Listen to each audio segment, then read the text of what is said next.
हमारे यहाँ बड़े बड़े समझदार लोग नफसियाती हो जाते हैं, बड़ी बड़ी समझदार ख़वातीन नफसियाती हो जाती हैं। मेरी सास बातें करती है, मेरी नंद बातें करती है, मुझे फ़लाना बातें करता है, मुझे फ़लाना। भाई बातें, जिसके मुंह में ज़ुबान है उसने बात तो करनी है। अब आपने क्यों ये दावा कर लिया है कि आप इतने ऊंचे चले जाएं कि आपको बात ही कोई ना करे? क्या हर्ज है इसमें? अगर कोई आपको बात कर दे तो क्या है हम? किसी ने कर ली तो फिर क्या हुआ? उसका इतना असर कबूल करना कि सारी रात सोना ही ना, परेशान हो जाना। और बाज़ लोग ऐसे हैं जिन्हें इतनी बातें नहीं होती जितनी उन्हें टेंशन होती है।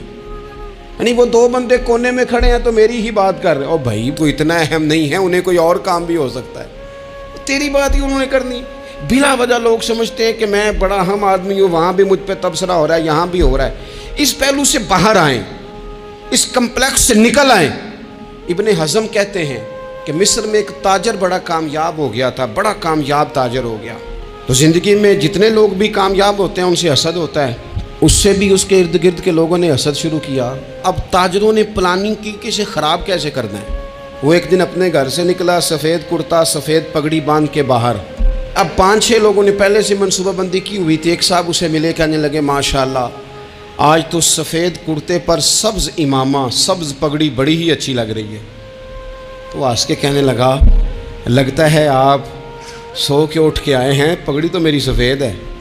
उसने कहा चलो पगड़ी तो सब्ज़ ही है, बाकी आप नहीं मानते तो आपकी मर्ज़ी। वो आगे बढ़ा, तो अब चूँकि प्लानिंग थी तो एक शख्स और मिला। उसने कहा क्या बात है, सफ़ेद कुर्ते पर आपका पीले रंग का इमामा क्या जचता है।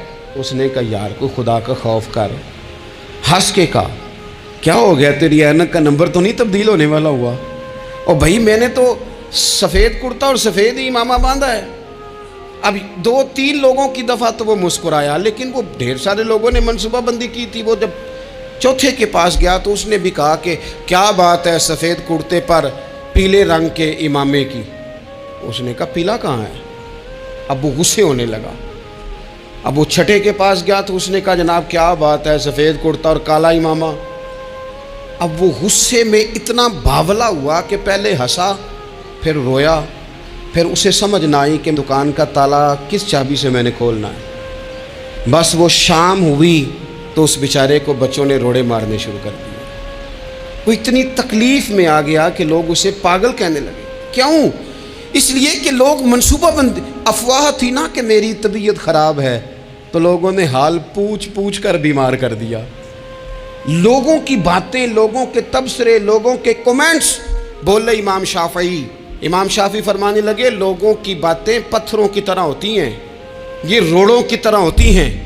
अगर इन्हें कमर के ऊपर रख लोगे ना तो ये तुम्हारी कमर तोड़ देंगी, और अगर तुम इनको अपने पैरों के नीचे रख लोगे तो तुम्हारा कद ऊंचा हो जाएगा।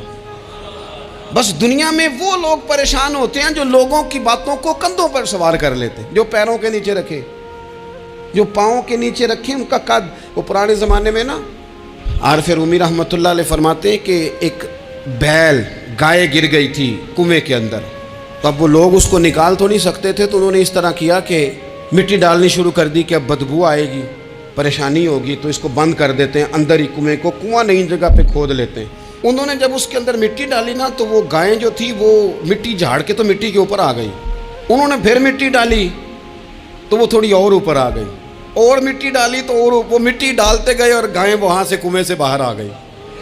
लोगों ने दफन करना चाहा, वो बाहर निकल आई। और मेरे भाई लोग भी अपनी बातों में दफन करना चाहते हैं, लेकिन याद रखना जो चमकने वाले थे वो चमकते ही रहे। जिनको अल्लाह ने इज्जत दी थी उनकी घटाई कोई नहीं सका। इतनी इतनी लंबी जुबानें खोल के लोगों ने सहाबा के बारे में बातें की, लेकिन सूरज चमक रहा है सिद्दीक़ अकबर की शान का, अज़मतें दमक रही हैं फारूक आज़म की, उरूज है जनाब फारूक आज़म को। नगर नगर गली गली दुनिया अली अली करती चली जा रही है।